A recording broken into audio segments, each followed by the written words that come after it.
নমস্কার, আমি শর্মিষ্ঠা, তোমাদের বন্ধু রোজনামচা থেকে। এর আগের ভিডিওতেই তোমাদের কথা দিয়েছিলাম পুরীর বেলাভূমি নিবাস হোটেলের একটা ডিটেলিং করব। সেই কথা রাখতে আজকের এই ভিডিও নিয়ে চলে এসেছি তোমাদের সঙ্গে। পুরীতে গিয়ে সমুদ্রকে কাছ থেকে দেখার ইচ্ছা বা সমুদ্রকে ছুঁয়ে সব সময় থাকার ইচ্ছা সব মানুষেরই হয়। সমুদ্রের জল এসে পায়ে লাগবে, সেই আনন্দটার অনুভূতিটার আলাদাই একটা এক্সপিরিয়েন্স। কিন্তু সব সময় তো সেটা হয় না। অনেক সময় ওয়েদার খারাপ থাকলে বা বয়স্করা সব সময় তো যেতে পারে না সমুদ্রের ধারে।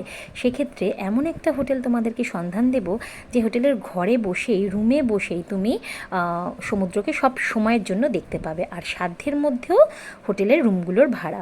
যাই হোক, হোটেলের মেন গেট থেকে ঢুকে ডান দিকে এই রিসেপশন পড়বে। হোটেলের বুকিং ডিটেলস তোমাদের আমি এই ভিডিওটা শেষে দিয়ে দেবো। হোটেলটার লোকেশন যদি বলো তো পুরী স্বর্গদ্বার থেকে হাঁটা পথে 1 মিনিট, আর এখান থেকে পুরীর মন্দির যেতে সময় লাগে, সময় লাগাটা ব্যাপার না, মোদ্দা কথা ডিস্টেন্সটা হচ্ছে 2 কিলোমিটার। মানে পুরীর মন্দির আর আমাদের হোটেলের ডিস্টেন্স ছিল 2 কিলোমিটারের মধ্যে। তাই পুরী মন্দিরও হেঁটে চলে যাওয়া যায়, যারা সন্ধেবেলা ধ্বজা ওড়ানো দেখতে যাবে মনে করবে হেঁটেই চলে যাওয়া যায়। আর বিল্ডিংটা যেহেতু লাল রঙের, মানে আশেপাশের অন্যান্য কোনো বিল্ডিং নেই যেটা লাল রঙের, তাই চিনতে সবচেয়ে বেশি সুবিধা হবে হোটেলটাকে। এইবার তোমরা হোটেলটা একটু দেখে নাও, শুধু হোটেলটা না, মানে হোটেল থেকে সমুদ্রের ভিউটা দেখে নাও।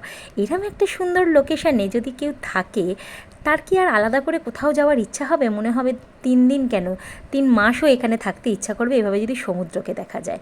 যাই হোক, হোটেলের রুম ভাড়াগুলো একবার তোমাদের সাথে বলে নিই। হোটেলের রুম ভাড়া আপ ডাউন করে সিজন ওয়াইজ।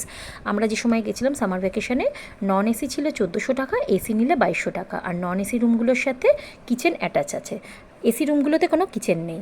তো সেই হিসাবে যে যেরমভাবে রুম নেবে তার খাওয়া দাওয়ার ব্যবস্থাপনাটাও তাকে সেভাবে করতে হবে। আর আমরা যে সময় গেছিলাম, মোটামুটি আমরা পূর্ণিমা দেখেই গেছিলাম। সমুদ্রকে তো শান্ত সমুদ্র, নর্মাল সমুদ্র আমরা দেখি, কিন্তু এই উত্তাল সমুদ্র দেখব বলেই আমরা পূর্ণিমার দিনটাকে বেছে নিয়েছিলাম। তো পূর্ণিমার দিনটা তো ছিলই, তার সাথে উপরি পাওনা হিসাবে সেই সময় আমাদের রেমালটা ছিল।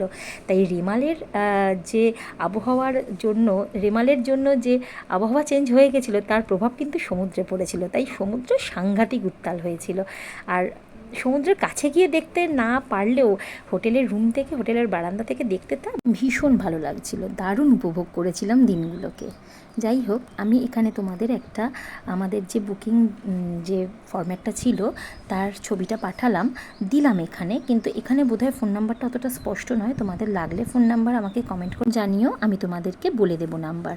এছাড়াও গুগল থেকেও তোমরা এই ডিটেলস পেয়ে যাবে। যদি ভালো লাগে ভিডিওটা, প্লিজ একটা সাবস্ক্রাইব করে দিও আমার চ্যানেলটাকে।